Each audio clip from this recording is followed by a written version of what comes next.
Welcome to Careless Coder, and today we will be installing this IDE to SD drive into this old PC. And hopefully I will be ready this year for December. Last year I just missed it out and it took me about another month to actually start this channel. So who knows? Let's jump in.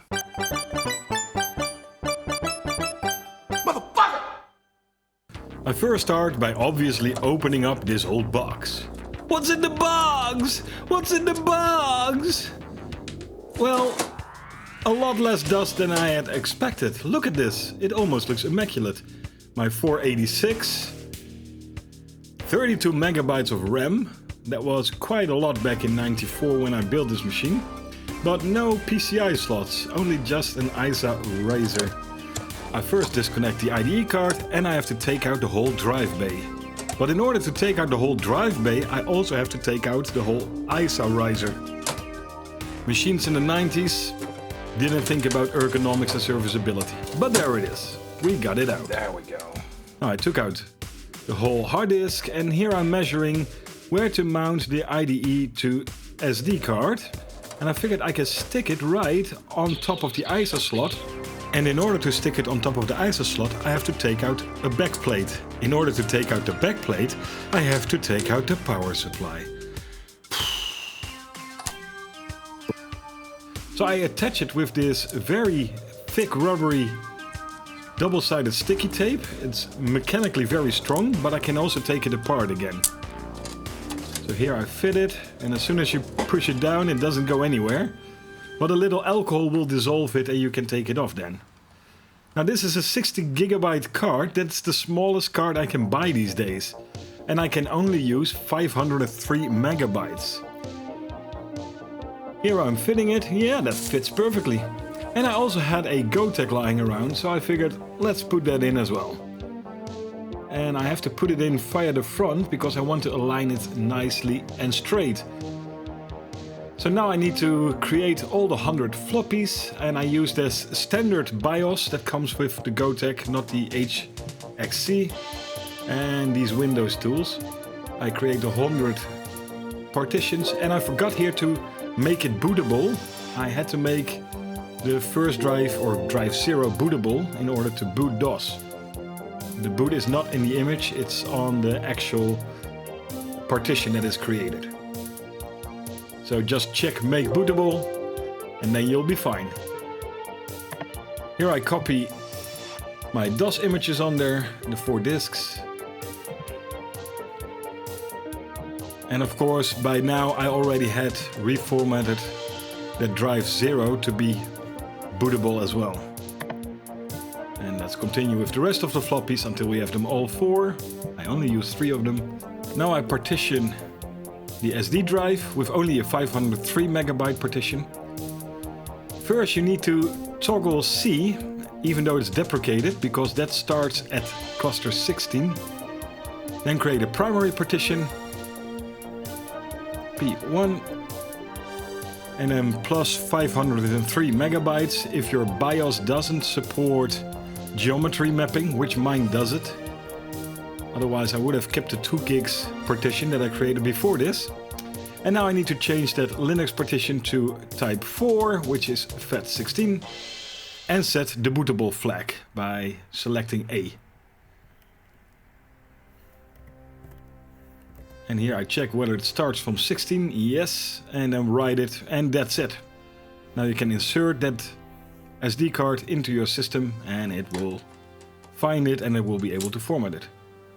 Now when you have geometry mapping in BIOSes that are more recent than mine, then you can create a 2 gig partition on DOS 6.22. Mine doesn't have that and I ran into this problem when I actually bought the first 1.2 gigabyte drive in '94 and put it in the same machine. So here it found the drive and here it is actually starting to format it.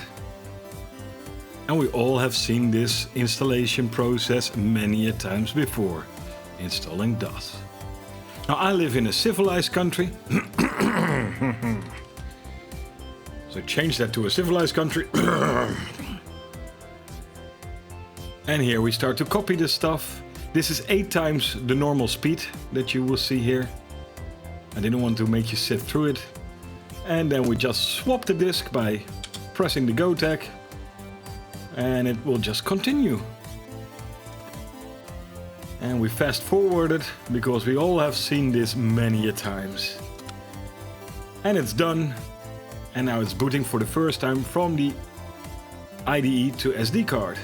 And it's looking perfectly fine.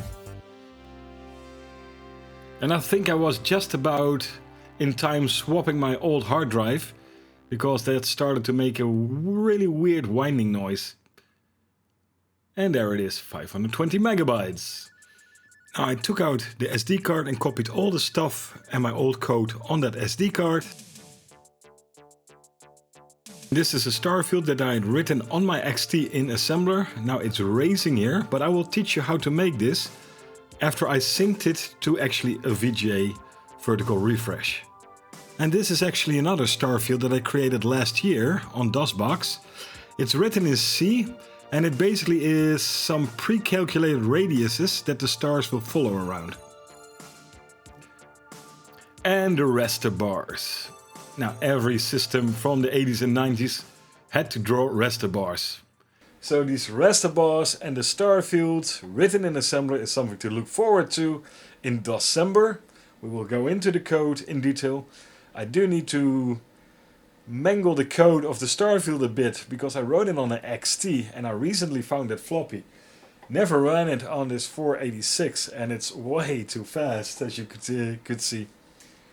So I will do that. No worries. I hope you like this episode of me putting in the IDE to SD card and the Gotek.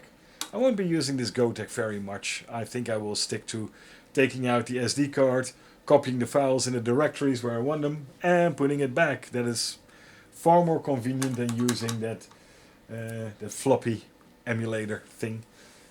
But for now it was good enough.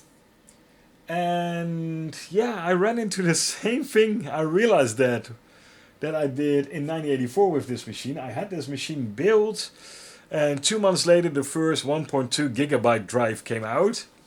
And I bought a drive from the company that I work with, put it in, and it only saw 503 megabytes. I was like, what is this? But there was this little floppy on there, and I read the documentation, and the floppy contained, I believe, a BIOS update that went into the drive, or into the config. I don't know. That's been a long time, but that did actually the geometry mapping, so you could have a 1.2 gigabyte drive on DOS 6.22. Below DOS 6.22, I believe 540 was the range. That's so long ago, I can't remember. But yeah, it's ironic that I ran into the same error 26 years later, so that's kind of hilarious. So I hope you learned something, and I hope to see you in the next one.